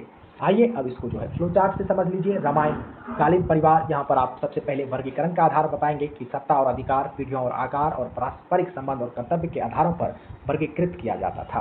पीढ़ियों और आकार के आधार पर इसे 4 भाग में बांटा जाता है: संयुक्त परिवार, पितृसत्तात्मक परिवार, बहुपत्नी मूलक परिवार और आदर्श अनुज आधारित परिवार। आप यहाँ पर अयोध्या का राज परिवार का उदाहरण दे सकते हैं। यहाँ पर कई पीढ़ियाँ एक साथ रहती हैं, सामूहिक संपत्ति और भोजन होता है, परिवार सर्वोपरि होता है। पितृसत्तात्मक में ज्येष्ठ पुरुष मुखिया होते हैं और ज्येष्ठ पुरुषों का निर्णय ही अंतिम होता है। पिता की आज्ञा का सर्वोच्च पालन किया जाता है। वंश पिता से पुत्र को मिलता है। जबकि बहुपत्नी मूलक परिवार राजाओं में प्रचलित थी। राजा दशरथ की 3 रानियों के बारे में आप बता सकते हैं। सौतेले संबंध यहाँ हो जाते हैं, जिसके कारण स्वार्थ और कुल धर्म का संघर्ष होता है। आदर्श अनुज परिवार में आप राम, लक्ष्मण और शत्रुघ्न के बारे में चर्चा कर सकते हैं। त्याग और समर्पण की बातें कर सकते हैं। आदर्श भाईचारा का उदाहरण भरत का राज शासन किस तरह से चला उसका देख सकते हैं और उत्तर को विस्तार दे सकते हैं। इसके अलावा आइए मुख्य संदेश यही है कि उस समय की जो पारिवारिक व्यवस्था थी वह सिर्फ परिवार नहीं था, धर्म, कर्तव्य, अनुशासन और समाज कल्याण की जानकारी देता था। तो उम्मीद है कि दोस्तों यह भी प्रश्न आपको समझ में आ गया होगा। चलिए अब हम अपने 5वें और बेहद महत्वपूर्ण प्रश्न को समझेंगे। याद रखिए सारे प्रश्न इन्हीं में से आएंगे। हमने पूरा विश्लेषण करके बनाया है, इसीलिए वीडियो को ध्यान से सुनिएगा। आप सुनेंगे तो आप एग्ज़ाम में बहुत अच्छा लिख पाएंगे, ये मेरा आपसे उम्मीद है और इस बात को आप यकीन मानिए। तो प्रश्न है दोस्तों, भारतीय समाज में संयुक्त परिवार की ऐतिहासिकता तथा इसके बिखरने के कारण का वर्णन कीजिए। तो आइए दोस्तों परिचय की बात करें तो भारतीय समाज में संयुक्त परिवार एक प्राचीन और महत्वपूर्ण सामाजिक संस्था रही है। संयुक्त परिवार का अर्थ है ऐसा परिवार जहां कई पीढ़ियों के सदस्य जैसे दादा दादी, माता पिता, भाई बहन और उनके बच्चे एक साथ रहते हों। वे एक ही रसोई का भोजन करते हैं, संपत्ति साझा करते हैं और धार्मिक कार्य भी सामूहिक रूप से करते हैं। यह केवल रहने की व्यवस्था नहीं है, बल्कि सामाजिक सुरक्षा, सहयोग और पारिवारिक मूल्यों का केंद्र भी थी। तो आइए आप परिचय को इस तरह से लिख सकते हैं कि भारतीय समाज में संयुक्त परिवार की ऐतिहासिकता और इसके बिखरने का कारण का विश्लेषणात्मक विवरण इस प्रकार है। तो सबसे पहले आप संयुक्त परिवार की ऐतिहासिक ऐतिहासिकता का महत्व बताएंगे तो कहेंगे कि भारतीय सामाजिक संरचना में संयुक्त परिवार एक प्राचीन और बुनियादी संस्था रही है। पारंपरिक रूप से इसे एक ऐसे समूह के रूप में देखा जाता है जहां कई पीढ़ियों के लोग यानी दादा दादी, माता पिता, भाई बहन और उनके बच्चे एक ही छत के नीचे रहते हैं, एक ही रसोई का बना खाना खाते हैं और जिनकी संपत्ति व धार्मिक अनुष्ठान साझा होते हैं। आइए अब इनकी जो है ऐतिहासिकता के मुख्य स्तंभों की चर्चा करें। तो जो संयुक्त परिवार की ऐतिहासिकता है उसका पहला आधार है कृषि आधारित व्यवस्था। दोस्तों, प्राचीन और मध्यकालीन भारत में कृषि ही अर्थव्यवस्था का मुख्य आधार थी। खेती के लिए अधिक संख्या में लोगों की आवश्यकता होती थी। संयुक्त परिवार इस आवश्यकता को आसानी से पूरा कर देता था। सभी सदस्य मिलकर खेती और अन्य कार्य करते थे जिससे आर्थिक स्थिरता बनी रहती थी। दूसरा आधार है सामाजिक सुरक्षा और सामूहिक हित। संयुक्त परिवार एक सामाजिक सुरक्षा कवच की तरह कार्य करता था। इसमें वृद्ध, बीमार, अनाथ और विधवा व्यक्तियों की देखभाल परिवार के सभी सदस्य मिलकर करते थे। यहाँ व्यक्तिगत इच्छाओं से अधिक सामूहिक हित और त्याग की भावनाओं को महत्व दिया जाता था। तीसरा आधार जो था वह पितृसत्तात्मक व्यवस्था था। भारतीय संयुक्त परिवार सामान्यतः पितृसत्तात्मक होते थे। इसका अर्थ है परिवार का सबसे बुजुर्ग पुरुष जो सदस्य है वही कर्ता कहा जाता था और परिवार का मुखिया होता था। सभी महत्वपूर्ण निर्णय उसी के द्वारा लिए जाते थे और परिवार के सदस्य उसका जो है सम्मान करते थे। तो ऐतिहासिकता के स्तंभ को आप बता सकते हैं तो कृषि आधारित अर्थव्यवस्था में आप कह सकते हैं कि प्राचीन और मध्यकालीन भारत में अर्थव्यवस्था का मुख्य आधार कृषि था। खेती के काम के लिए बड़ी संख्या में मानव श्रम की आवश्यकता होती थी जिसे संयुक्त परिवार आसानी से पूरा करता था। दूसरा आप बताएंगे सामूहिक सुरक्षा और मूल्य के बारे में कि संयुक्त परिवार केवल एक रहने की व्यवस्था नहीं थी बल्कि यह वृद्धों, बीमारों, अनाथों और विधवाओं के लिए सामाजिक सुरक्षा कवच था जिसमें व्यक्तिगत आकांक्षाओं के स्थान पर सामूहिक हित और त्याग की भावना को सर्वोपरि माना जाता था। इसके साथ साथ यहाँ जो है पितृसत्तात्मक व्यवस्था थी, यानी भारतीय संस्कृति जो है संयुक्त परिवार आम तौर पर पितृसत्तात्मक रहे हैं जहाँ परिवार के सबसे बुजुर्ग सदस्य यानी जो कर्ता है वो परिवार का मुखिया होता था और सभी निर्णय उसी के द्वारा लिए जाते थे। आइए अब चर्चा करते हैं संयुक्त परिवार के बिखरने के कारण की। दोस्तों, आधुनिक समय में तेजी से बदलती सामाजिक और आर्थिक परिस्थितियों के कारण संयुक्त परिवार धीरे धीरे टूटने लगे हैं। आइए अब इनके प्रमुख कारणों को समझते हैं। तो पहला कारण है औद्योगिकरण और नगरीकरण। उद्योगों के विकास और शहरों के विस्तार से रोजगार के नए अवसर पैदा हो रहे हैं। लोग गांव से शहरों की ओर जो है आ रहे हैं। पलायन करते हुए शहरों में बड़े परिवारों का एक साथ रहना आर्थिक और व्यावहारिक रूप से कठिन हो गया है। इसके कारण जो है एकल परिवारों की संख्या बढ़ने लगी है। तो आप बता सकते हैं कि आधुनिक काल में तेजी से होते सामाजिक आर्थिक परिवर्तनों के कारण पारंपरिक संयुक्त परिवार टूट रहे हैं और उनकी जगह एकल परिवारों ने ले ली है। इसके प्रमुख कारण निम्नलिखित हैं। पहला आप औद्योगिकरण और नगरीकरण बताएंगे कि उद्योगों के विकास और शहरों के विस्तार ने रोजगार के नए अवसर पैदा किए हैं। ग्रामीण क्षेत्रों से लोग काम की तलाश में शहरों की ओर पलायन करने लगे जहां परिवारों का एक साथ रहना आर्थिक और व्यवहारिक रूप से कठिन हो गया। फिर आप दूसरा कारण बताएंगे पाश्चात्य शिक्षा और आधुनिक मूल्य। ब्रिटिश काल से शुरू हुई आधुनिक शिक्षा ने भारतीय समाज में व्यक्तिवाद और स्वतंत्रता के विचारों को बढ़ावा दिया। नई पीढ़ी सामूहिक नियंत्रण के बजाय व्यक्तिगत स्वतंत्रता, गोपनीयता और अपने जीवन के फैसले खुद करने को प्राथमिकता देने लगी है। यानी आप कह सकते हैं कि आधुनिक शिक्षा जो आया इससे व्यक्तिवाद और स्वतंत्रता की भावना बढ़ी और इसके कारण जो है संयुक्त परिवार की पारंपरिक व्यवस्था कमजोर होने लगी। तीसरा कारण है महिलाओं की बदलती स्थिति। तो शिक्षा और रोजगार के अवसर ने महिलाओं को आर्थिक रूप से आत्मनिर्भर बनाया। अब महिलाएं अपने जीवन के निर्णय स्वयं लेना चाहती हैं। ये पारंपरिक संयुक्त परिवार के कठोर नियंत्रण के बजाय स्वतंत्र वातावरण को अधिक महत्व देती हैं। और चौथा जो कारण है वह है आर्थिक दबाव और संपत्ति का बंटवारा। बढ़ती महंगाई, बच्चों की शिक्षा और स्वास्थ्य पर बढ़ते खर्च ने बड़े परिवारों को चलाना कठिन बना दिया है। इसके अलावा जनसंख्या बढ़ने के कारण कृषि भूमि का विभाजन जिससे संयुक्त परिवार की आर्थिक नींव जो है कमजोर पड़ गई है। तो आप जो है दूसरा कारण यहाँ पर तीसरा कारण महिलाओं की बदलती स्थिति के बारे में बताएंगे कि शिक्षा और रोजगार के अवसरों ने महिलाओं को आर्थिक रूप से आत्मनिर्भर बनाया है। अब वे पारंपरिक संयुक्त परिवारों के बजाय अनुशासन और कर्ता के पूर्ण नियंत्रण में रहने के बजाय स्वतंत्र निर्णय लेने वाले माहौल को पसंद करती हैं।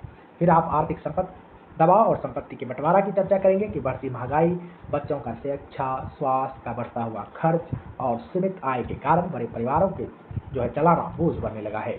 इसके अलावा कृषि भूमि पर जनसंख्या का जो है दबाव बढ़ने से जमीनों का बंटवारा हुआ जिसने संयुक्त परिवार की आर्थिक नींव को ही कमजोर कर दिया है।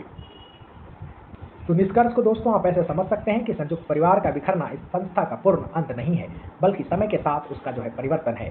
आज भी संकट के समय, विवाह समारोह या अन्य महत्वपूर्ण अवसरों पर परिवार के सदस्य एक दूसरे के साथ खड़े दिखाई देते हैं। इससे स्पष्ट होता है कि संयुक्त परिवार का भावनात्मक और सांस्कृतिक महत्व आज भी बना हुआ है। अगर आप एक लाइन में कंक्लूजन याद रखना चाहते हैं तो आप इसको ऐसे याद रखिए कि संयुक्त परिवार भारतीय समाज की सामाजिक सुरक्षा और सांस्कृतिक एकता का आधार था, जो बदलते समय के साथ नए स्वरूप में परिवर्तित हो रहा है। तो आप कहेंगे निष्कर्ष में कि संयुक्त परिवार का बिखराव पूरी तरह से परिवार नामक संस्था का अंत नहीं है, बल्कि यह बदलते समय के साथ अनुकूलन है। आज भी संकट के समय या महत्वपूर्ण पारिवारिक अवसरों पर विस्तृत परिवार के सदस्य एक दूसरे की मदद के लिए वैचारिक और भावनात्मक तौर पर जुड़े हुए रहते हैं।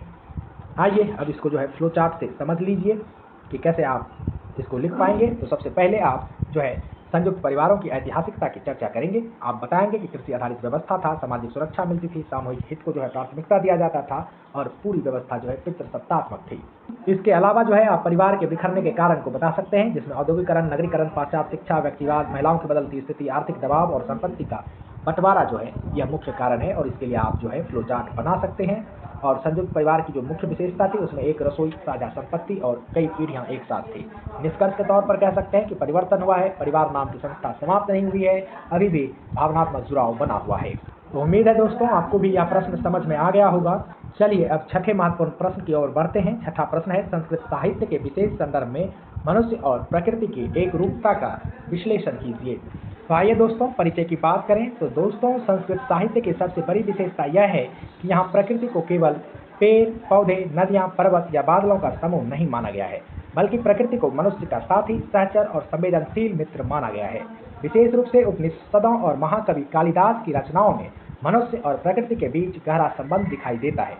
यहाँ मनुष्य और प्रकृति दो अलग अलग शक्तियाँ नहीं हैं, बल्कि एक ही चेतना के दो रूप माने गए हैं। तो आप बता सकते हैं कि सांस्कृतिक जो साहित्य है, संस्कृत साहित्य विशेषकर उपनिषदों और महाकवि कालिदास की कृतियों में मनुष्य और प्रकृति की एक रूपता का दर्शन भारतीय संस्कृति की सबसे सुंदर विशेषता है। यहाँ प्रकृति को जड़ नहीं बल्कि मनुष्य की तरह ही चेतन, संवेदनशील और सहचर माना गया है। आइए अब हम इसे जो है विस्तार से समझते हैं। तो पहला जो भाग है वह है उपनिषदों में मनुष्य और प्रकृति के एकात्मकता। दोस्तों उपनिषदों का मूल दर्शन अद्वैतवाद है। अद्वैत का अर्थ है द्वैत का अभाव, अर्थात सब कुछ एक ही परम तत्व का रूप है। उपनिषदों के अनुसार मनुष्य और प्रकृति अलग अलग नहीं है, दोनों एक ही ब्रह्म की अभिव्यक्तियां हैं। तो आप यहाँ पर बता सकते हैं कि उपनिषदों में मनुष्य और प्रकृति की एकात्मकता है। उपनिषदों का मूल दर्शन अद्वैत है, जहाँ सृष्टि के कण कण में एक ही परम तत्व या ब्रह्म की उपस्थिति मानी गई है। यहाँ मनुष्य और प्रकृति दो अलग अलग सत्ताएं नहीं है, बल्कि एक ही चेतना के दो रूप हैं। आइए अब इसके पहले सिद्धांत की बात करें तो जो है सर्व खल्विदं ब्रह्मम। छांदोग्य उपनिषद का यह महावाक्य उद्घोष करता है कि यह सब कुछ प्रकृति, जीव जगत ब्रह्म ही है। जब मनुष्य और प्रकृति का मूल एक ही है तो दोनों के बीच कोई अलगाव नहीं रह सकता। दूसरा बात यहाँ पर है पंच महाभूत का सिद्धांत। उपनिषदों के अनुसार मनुष्य का शरीर जिन 5 तत्वों से मिलकर के बना है, क्षिति जल पावक गगन समीरा, यानी पृथ्वी, जल, अग्नि, वायु और आकाश से बना है। संपूर्ण ब्रह्मांड भी उन्हीं से निर्मित है। तैत्तरीय उपनिषद में ब्रह्मांडीय ऊर्जा और मानव की आंतरिक ऊर्जा के बीच गहरा संबंध दिखाया गया है। तो तीसरा सिद्धांत है दोस्तों वह है ईशावास्योपनिषद का संदेश। इसके प्रथम श्लोक में कहा गया है, इस जगत में जो कुछ भी गतिशील है या जड़ है वह ईश्वर से व्याप्त है, इसीलिए मनुष्य को प्रकृति का जो है उपभोग त्यागपूर्वक करना चाहिए, न कि अधिक दोहन या लालच के साथ। तो आइए जो है उपनिषदों में मनुष्य और प्रकृति की एकात्मकता के जो है पहले सिद्धांत को समझते हैं। तो यह है सर्व खल्विदं ब्रह्म, यानी छंदोग उपनिषद का यह महावाक्य है, अर्थात संपूर्ण जगत ही ब्रह्मा है। जब मनुष्य और प्रकृति का मूल एक ही है तो दोनों के बीच में कोई अंतर नहीं रह जाता। दूसरा सिद्धांत पंचमहाभूत का था, जिसमें मनुष्य जो है उसका शरीर 5 तत्वों से मिला है, क्षिति जल पावक गगन समीर से। यही 5 तत्वों में पूरा ब्रह्मांड भी मिलकर के बना है। इस प्रकार मनुष्य और प्रकृति एक दूसरे से गहराई से जुड़े हुए हैं। तीसरा जो सिद्धांत है वह है ईशावास्योपनिषद का सिद्धांत। इसका पहला श्लोक हमें यह सिखाता है कि इस संसार में जो कुछ भी है वह ईश्वर से व्याप्त है, इसीलिए मनुष्य को प्रकृति का उपयोग संयम और त्याग की भावना से करना चाहिए। प्रकृति का जो है अत्यधिक दोहन नहीं करना चाहिए। अब इस प्रश्न के दूसरे भाग में आते हैं। दोस्तों महाकवि कालिदास ने उपनिषदों के इन विचारों को अपनी रचनाओं में अत्यंत सुंदर और भावनात्मक रूप दिया है। उनके साहित्य में प्रकृति मनुष्य के सुख दुख के सहभागी बन जाती है। पहला उदाहरण आप अभिज्ञान शकुंतलम का दे सकते हैं। इस नाटक में जो प्रकृति है शकुंतला की सहेली और परिवार की तरह प्रस्तुति की गई है। मालिनी नदी के किनारे स्थित कनव ऋषि का आश्रम इसका जो है सुंदर उदाहरण है। शकुंतला पौधे को पानी दिए बिना स्वयं पानी नहीं पीती थी। जब वह अपने पति के घर जाने लगती है तो आश्रम के वृक्ष उसे वस्त्र और आभूषण उपहार में देते हैं। उसकी विदाई के समय हिरन चरना छोड़ देते हैं, मोर नाचना बंद कर देते हैं, लताएं अपने पत्ते गिराकर मानो आंसू बहाने लगती हैं। यह दृश्य दिखाता है कि प्रकृति भी मनुष्य की भावनाओं को महसूस करती है। तो आप लिख सकते हैं कि महाकवि कालिदास ने उपनिषदों के इसी दार्शनिक विचार को अपने काव्यों और नाटकों में अत्यंत सजीव और भावुक रूप में ढाला है। उनके साहित्य में प्रकृति मनुष्य के सुख में हंसती है और दुख में आंसू बहाती है। आप अभिज्ञान शकुंतलम की बात कर सकते हैं। प्रकृति और शकुंतला का सख्य भाव इस नाटक में प्रकृति शकुंतला की सहेली और परिवार की तरह है। मलिनी नदी के तट पर स्थित कनप ऋषि का आश्रम इस एकरूपता का जो है जीवंत उदाहरण है। शकुंतला पौधे को पानी दिए बिना खुद पानी नहीं पीती थी। जब शकुंतला अपने पति के घर हस्तिनापुर जाने लगती है तो आश्रम के वृक्ष उसे रेशमी वस्त्र और आभूषण उपहार में देते हैं। उसकी विदाई के शोक में हिरन चरना छोड़ देते हैं, मोर नाचना बंद कर देते हैं और लताएं अपने पीले पत्ते गिराकर मानो आंसू बहाने लगते हैं। दूसरा उदाहरण आप मेघदूतम का दे सकते हैं, जो मानवीय भावनाओं का प्राकृतिक चित्र रूप है। मेघदूतम ने कालिदास ने एक अचेतन मेघ को संदेश वाहक बना दिया। विरही यक्ष मेघ को केवल पानी का पुंज नहीं बल्कि एक संवेदनशील मित्र मानता था। रास्ते में पड़ने वाली नदियां जैसे निर्विघन्या यक्ष के प्रति अपना प्रेम और विरह प्रकट करती है, और पर्वत जैसे आम्रकूट मेघ को विश्राम देकर अपनी कृतज्ञता जताते हैं। यहाँ जड़ यानी प्रकृति पूरी तरह से मानवीय भावनाओं से ओतप्रेत है। तो निष्कर्ष के तौर पर दोस्तों आप कह सकते हैं कि संस्कृत साहित्य में मनुष्य और प्रकृति की एक रूपता केवल एक साहित्यिक कल्पना नहीं है बल्कि यह एक गहरी पारिस्थितिकी चेतना है। यह हमें सिखाती है कि प्रकृति पर विजय प्राप्त करना मनुष्य का उद्देश्य नहीं होना चाहिए बल्कि इसके साथ संतुलन, सहयोग और सह अस्तित्व बनाकर जीवन जीना ही वास्तविक जीवन है। तो आप निष्कर्ष में लिख सकते हैं कि संस्कृत साहित्य में मनुष्य और प्रकृति की एक रूपता केवल कल्पना नहीं है बल्कि एक पारिस्थितिकीय चेतना है। यह हमें सिखाती है कि प्रकृति पर विजय पाना मानव का लक्ष्य नहीं होना चाहिए बल्कि उसके साथ सह अस्तित्व और संतुलन बनाकर जीवन जीना ही वास्तविक जीवन है। तो आप इसके लिए जो है शुरू में ही फ्लो चार्ट बना दीजिएगा और सारा कुछ लिख दीजिएगा, जैसे मनुष्य और प्रकृति की एक रूपता। फिर आप जो है उपनिषद का चर्चा कर देंगे, आप वहाँ पर बताएंगे कि कैसे यह अद्वैत दर्शन है। फिर यहाँ का जो सिद्धांत दिया गया कि सर्व खालिंद ब्रह्मम पंच महाभूत का, अद्वैत दर्शन का, इस आत्मनिषद का, यही प्रकृति के संयमित उपयोग का। फिर कालिदास के साहित्य का बारे में भी आप बता देंगे। अभिज्ञान शकुंतलम, जो कि प्रकृति यहाँ पर शकुंतला की सहेली थी, हिरन मोर और लताएं जो है भाव व्यक्त करती थी। दूसरा मेघदूतम में उन्होंने मेघ को संदेश वाहक बनाया, नदियाँ पर्वत सभी मानवीय भाव व्यक्त करते हैं। फिर आप मुख्य संदेश लिखेंगे कि यह सह अस्तित्व पर बल देता है, संतुलन पर बल देता है, प्रकृति का सम्मान करने पर बल देता है और पारिस्थितिकी की चेतना दिखाता है। तो दोस्तों उम्मीद है कि आपको यह प्रश्न भी बिल्कुल क्रिस्टल क्लियर हो गया होगा। चलिए अब जो है अपने 7वें प्रश्न पर चलते हैं। चलिए अब जो है अगले महत्वपूर्ण प्रश्न पर चलते हैं, जो हमारा 7वां प्रश्न है। प्रश्न है इष्टापूर्ति क्या है, इसके सामाजिक महत्व को सविस्तार बताइए। तो दोस्तों इष्टापूर्ति प्राचीन भारतीय संस्कृति, दर्शन और समाज कल्याण की एक महत्वपूर्ण अवधारणा है। इसका उल्लेख वैदिक काल, पुराणों और स्मृतियों में मिलता है। इष्टापूर्ति जो है दो शब्दों से मिलकर के बना है, इष्ट और पूर्ति। यह व्यक्ति के धार्मिक कर्तव्यों, सामाजिक उत्तरदायित्वों के बीच संतुलन स्थापित करता है। सरल भाषा में कहें तो यह व्यक्ति के आत्मिक कल्याण से जुड़ा है, जबकि पूर्ति समाज के कल्याण से जुड़ा है। तो आप जो है इसका इस तरह से परिचय लिख सकते हैं कि इष्टापूर्ति प्राचीन भारतीय संस्कृति, दर्शन और समाज कल्याण की एक अत्यंत महत्वपूर्ण अवधारणा है। वैदिक काल से लेकर पुराणों और स्मृतियों तक इसका वर्णन मिलता है। इष्टापूर्ति दो शब्दों से मिलकर के बना है, इष्ट और पूर्ति। यह व्यक्ति के धार्मिक कर्तव्यों और सामाजिक उत्तरदायित्वों के समन्वय को दर्शाता है। आइए अब इसे हम विस्तार से समझते हैं। तो पहला भाग है कि इष्टापूर्ति का अर्थ और वर्गीकरण। तो दोस्तों वैदिक और पौराणिक जो परंपरा है उसमें मनुष्य के कर्मों को दो मुख्य श्रेणियों में बांटा गया है। इसी में जो पहला है वह है इष्ट यानी आध्यात्मिक या व्यक्तिगत या धार्मिक कर्म। दोस्तों इष्ट का संबंध व्यक्तिगत धार्मिक और आध्यात्मिक कार्यों से है। ये ऐसे कार्य होते हैं जिन्हें व्यक्ति अपने आत्मिक विकास, देव ऋण से मुक्ति और परलोक सुधार के लिए करता है। यानी आप कह सकते हैं इष्ट का संबंध उन धार्मिक और अनुष्ठानिक कार्यों से है जो व्यक्ति अपने आत्मिक कल्याण, देव ऋण से मुक्ति और परलोक सुधार के लिए करता है। इसके अंतर्गत निम्नलिखित कार्य आते हैं, जैसे अग्निहोत्र, श्रोत और सामर्थ्य यज्ञों का अनुष्ठान करना, वेदों का अध्ययन और अध्यापन करना, इसके साथ साथ देवताओं की पूजा अर्चना करना और उपासना करना, अतिथियों का सत्कार करना यानी अतिथि यज्ञ। अब जो दूसरा भाग है वह बताता है कि पूर्ति क्या है। पूर्ति जो है सामाजिक और परोपकारी कर्म है। यानी दोस्तों आप कह सकते हैं कि पूर्ति का संबंध समाज सेवा और लोक कल्याण से है। इसका उद्देश्य जो है व्यक्तिगत लाभ नहीं है बल्कि पूरे समाज का हित होता है। इसके अंतर्गत कई महत्वपूर्ण काम शामिल हैं, जैसे जल संरक्षण करना, कुएं, बावड़ी, तालाब और पोखरों का निर्माण कराना। दूसरा, यात्रियों की सुविधा के लिए धर्मशालाएं, छायादार वृक्ष लगवाना। तीसरा, सामाजिक संस्थाओं की स्थापना, अस्पताल, औषधालय और अनाथालय बनवाना। चौथा, जरूरतमंदों की सहायता करना, अन्य क्षेत्र चलाना और बाग बगीचे लगवाना। तो आप जो है पूर्त के बारे में बता सकते हैं कि पूर्त का संबंध उन कल्याणकारी और परोपकारी कार्यों से है जो समाज के हित के लिए किए जाते हैं। इसमें व्यक्तिगत स्वार्थ की जगह समष्टि यानी समाज का कल्याण सर्वोपरि होता है। इसके अंतर्गत निम्नलिखित कार्य आते हैं, जैसे जल की व्यवस्था के लिए कुएं, बावड़ी, तालाब और पोखरों का निर्माण कराना, यात्रियों के विश्राम के लिए धर्मशालाएं और छायादार वृक्ष लगाना, चिकित्सालयों यानी कि औषधालयों और अनाथालयों की स्थापना करना, भूखों के लिए अन्न क्षेत्र यानी सदाव्रत चलाना और बाग बगीचे लगाना। आइए अब इष्टपूर्त के सामाजिक महत्व की बात करें। तो इष्टापूर्त केवल एक धार्मिक अनुष्ठान नहीं है, बल्कि यह प्राचीन भारतीय समाज की सामाजिक सुरक्षा और कल्याणकारी राज्य का आधार था। इसका सामाजिक महत्व निम्नलिखित बिंदुओं से समझा जा सकता है। तो पहला जो महत्व है दोस्तों, यह है संसाधनों का विकेंद्रीकरण और पुनर्वितरण। तो समाज के जो धनी लोग हैं वो संपत्ति का एक बड़ा हिस्सा समाज कल्याण के कार्यों में लगाते थे।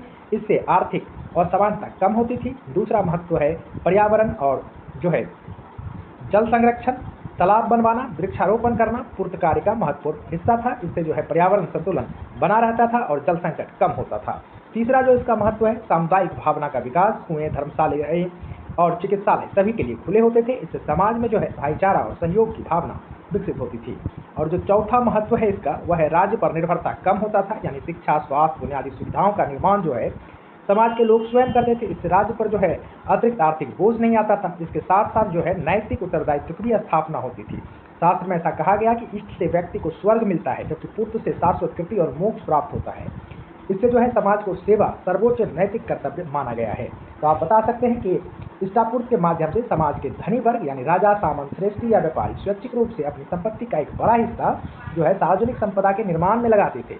इससे समाज में आर्थिक असमानता कम होती थी। दूसरा जो महत्व है वह है पर्यावरण और जल संरक्षण। पूर्त कामों के लिए जैसे तालाब खुदवाना या वृक्षारोपण करना अनिवार्य माना जाता था। यह इस बात का प्रमाण है कि प्राचीन समाज में पर्यावरण संतुलन और जल संकट के प्रति जो है लोग सजग थे। इसके साथ साथ सामुदायिक भावना का भी इससे विकास होता है। जैसे सार्वजनिक कुएं हैं, धर्मशालाएं हैं, चिकित्सालय है, ये बिना किसी जाति या वर्ग के भेदभाव के सभी के लिए सुलभ होते थे। इसने समाज में समरसता, आपसी सहयोग और भाईचारे की भावनाओं को सुदृढ़ किया। अगली जो विशेषता है इसकी, यह है राज्य पर निर्भरता में कमी की। तो शिक्षा और स्वास्थ्य और बुनियादी ढांचे जैसे कि कुएं बनाना, आराम करने के लिए सराय बनाना, इन सब का निर्माण समाज के सम्राट हंत लोग यानी जो धनी लोग थे वे स्वयं पुण्य कमाने के उद्देश्य से करते थे। इससे जो है शासक या राज्य पर अत्यधिक प्रशासनिक या वित्तीय बोझ नहीं पड़ता था। इसके साथ साथ नैतिक उत्तरदायित्व की स्थापना होती थी। शास्त्रों में कहा गया है कि इष्ट से व्यक्ति को स्वर्ग मिलता है, लेकिन पुत्र से मोक्ष और शाश्वत कृति मिलती है। इस व्यवस्था ने समाज सेवा को मनुष्य के सर्वोच्च नैतिक और आध्यात्मिक कर्तव्य से जोड़ने का काम किया। अब आइए निष्कर्ष को देखते हैं। तो संक्षेप में दोस्तों कहा जाए तो इष्टपूर्त की अवधारणा इस सनातन सत्य को रेखांकित करती है कि व्यक्ति का विकास समाज के विकास से अलग नहीं हो सकता। इष्ट जहां व्यक्ति को अनुशासित और धार्मिक बनाता है, वहीं पूर्त उसे संवेदनशील और सामाजिक रूप से जिम्मेदार बनाता है। आज के कॉर्पोरेट जगत में जिसे हम CSR यानी कॉर्पोरेट सोशल रिस्पॉन्सिबिलिटी कहते हैं, यानी कॉर्पोरेट की सामाजिक जिम्मेदारी कहते हैं, वही प्राचीन भारत में इसी पूर्त कर्म का आधुनिक रूप है। यानी दोस्तों आप निष्कर्ष को ऐसे समझिए कि आज के समय में जो CSR है यानी कॉर्पोरेट की सामाजिक जिम्मेदारी है, वो प्राचीन समय में पूर्त काम के रूप में देखा जा सकता है। यानी समाज को कुछ वापस देना हमारी पुरानी ही परंपरा का आधुनिक रूप रहा है। तो दोस्तों निष्कर्ष के तौर पर आप यह समझिए कि संक्षेप में अगर कहा जाए तो इष्टापूर्त यह दिखाता है कि व्यक्ति का विकास समाज के विकास से अलग नहीं हो सकता। इष्ट व्यक्ति को धार्मिक और अनुशासित बनाता है, जबकि पूर्त उसको जो है संवेदनशील और जिम्मेदार नागरिक बनाता है। अगर आप एक लाइन में जो है निष्कर्ष याद रखना चाहते हैं तो आप ऐसा समझिए, इष्ट क्या करता है, व्यक्ति का निर्माण करता है, जबकि पूर्त जो है समाज का निर्माण करता है और व्यक्ति और समाज एक साथ मिलकर सामंजस्य से रहते हैं। तो आइए अब इसको जो है फ्लोचार्ट से समझ लीजिए। तो इष्ट और पूर्त, तो इष्टापूर्त जो है आपका दो शब्दों से मिलकर के बनाए, इष्ट और पूर्त से। इष्ट माने यज्ञ, वेद अध्ययन, पूजा अर्चना, अतिथि सत्कार, और पूर्त में जो है आप ये सब बता सकते हैं, कुएं, तालाब, धर्मशालाएं, औषधालय और अनाथालय, अन्न क्षेत्र और बाग बगीचे की चर्चा कर सकते हैं। फिर इसके बारे में लिख सकते हैं। फिर इसका सामाजिक महत्व क्या है, तो यह जो है संसाधनों के पुनर्वितरण में महत्व निभाता है, पर्यावरण संरक्षण में महत्व निभाता है, सामुदायिक भावना जो है लोगों में जागृत करता है, राज्य पर लोगों की निर्भरता कम करता है और जो है नैतिक उत्तरदायित्व बनाता है। आज इसका आप मॉडर्न रूप, आधुनिक रूप CSR के फॉर्म में देख सकते हैं और मुख्य संदेश यही है कि इस व्यक्ति का निर्माण करता है, जबकि पूर्त जो है समाज का निर्माण करता है। तो दोस्तों इसका जो है आप स्क्रीनशॉट ले लीजिए और जरूर बनाइएगा अपना फ्लो चार्ट। ताकि आपका प्रेजेंटेशन अच्छा लगे। चलिए आज के आखिरी प्रश्न पर चलते हैं। गीता में वर्णित त्रिविध गुणों यानी सत्व रज तम का व्यक्तित्व पर पड़ने वाले प्रभावों पर प्रकाश डालिए। तो दोस्तों, श्रीमद् भगवत गीता के 14वें अध्याय गुण त्रय विभाग योग में प्रकृति के 3 गुणों का वर्णन किया गया है। ये 3 गुण हैं सत्व, रजस और तमस। भगवान श्री कृष्ण के अनुसार संसार में कोई भी मनुष्य इन 3 गुणों से अछूता नहीं है। हर व्यक्ति के भीतर ये तीनों गुण मौजूद रहते हैं, लेकिन जिस गुण की प्रधानता अधिक होती है उसी के अनुसार जो है व्यक्ति का व्यक्तित्व, व्यवहार, सोच और कार्य शैली निर्धारित होती है। तो आप बता सकते हैं कि श्रीमद् भगवत गीता के 14वें अध्याय गुण त्रय विभाग योग में प्रकृति के तीनों गुण सत्व यानी सत्य, रजस और तमस का अत्यंत सूक्ष्म वैज्ञानिक और मनोवैज्ञानिक विश्लेषण किया गया है। ये तीनों गुण मनुष्य के अंतःकरण यानी मन, बुद्धि, अहंकार को प्रभावित करके उसके संपूर्ण व्यक्तित्व, व्यवहार, सोच और कार्यशैली का निर्धारण करते हैं। संसार में कोई भी मनुष्य इन गुणों से अछूता नहीं है। प्रत्येक व्यक्ति के व्यक्तित्व में इन तीनों का मिश्रण होता है, परंतु जिस गुण की प्रधानता होती है व्यक्ति का व्यक्तित्व वैसा ही दिखाई देता है। आइए अब हम इन तीनों गुणों को विस्तार से समझते हैं। तो पहले हम सत्य गुण यानी सत्य का व्यक्तित्व के प्रभाव को देखेंगे। तो दोस्तों, सत्य गुण अत्यंत निर्मल, प्राकृतिक और विकार रहित होता है। जब किसी व्यक्ति के व्यक्तित्व में सत्य गुण की प्रधानता होती है तो उसके भीतर निम्नलिखित लक्षण दिखाई देते हैं। अब क्या क्या लक्षण दिखाई देगा? तो पहला ज्ञान और विवेक यानी सात्विक व्यक्तित्व वाले व्यक्ति की बुद्धि स्पष्ट होती है, वह सही गलत, कर्तव्य और अकर्तव्य के बीच अंतर करने में सक्षम होता है। दूसरा, आप सुख और शांति देख सकते हैं। ऐसा व्यक्ति आंतरिक रूप से सुखी और शांत रहता है, जबकि भौतिक रूप वस्तुओं में सुख ढूंढने के बजाय संतोष और मानसिक शांति को प्राथमिकता देता है। उसमें पवित्रता और सदाचार पाई जाएगी। सात्विक व्यक्ति का आचरण शुद्ध होगा, उसमें करुणा, क्षमा, सत्य, अहिंसा जैसे दैवीय गुण स्वतः प्रतिष्ठित होते हैं। अब इसका प्रभाव क्या होता है? तो गीता के अनुसार सत्व गुण व्यक्ति को ज्ञान और सुख के जो है अहंकार से बांधता है, जिससे वह निरंतर सन्मार्ग पर अग्रसर रहता है। आइए अब रजोगुण की बात करें। तो यानी रज का व्यक्तित्व पर क्या प्रभाव पड़ता है? तो रजोगुण रगात्मक है, यानी आसक्ति और कामनाओं से युक्त होता है। यह तृष्णा और अत्यधिक लगाव से पैदा होता है। रजोगुण की प्रधानता वाले व्यक्तित्व पर निम्नलिखित प्रभाव पड़ते हैं, जैसे अधिक क्रियाशीलता और महत्वाकांक्षा।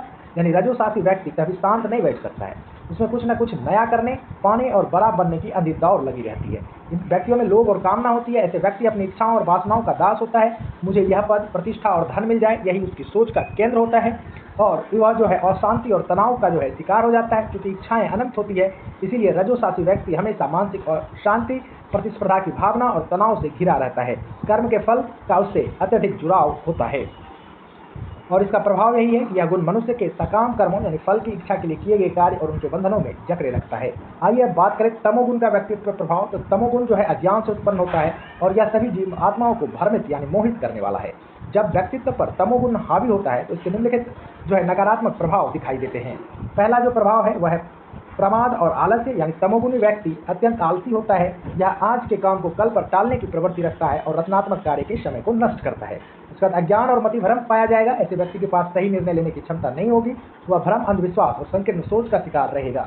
निंदा और अकृतज्ञता हो सकती है। अत्यधिक सोना, उदास रहना, साथ में चले जाना, किसी भी जिम्मेदारी से भागना जो है तमोगुणी व्यक्ति की पहचान है। प्रभाव क्या है? यह व्यक्ति जो है गुण व्यक्ति को लापरवाही, अज्ञान और कर्मण्यता में बांधकर उसके पतन का कारण बनता है।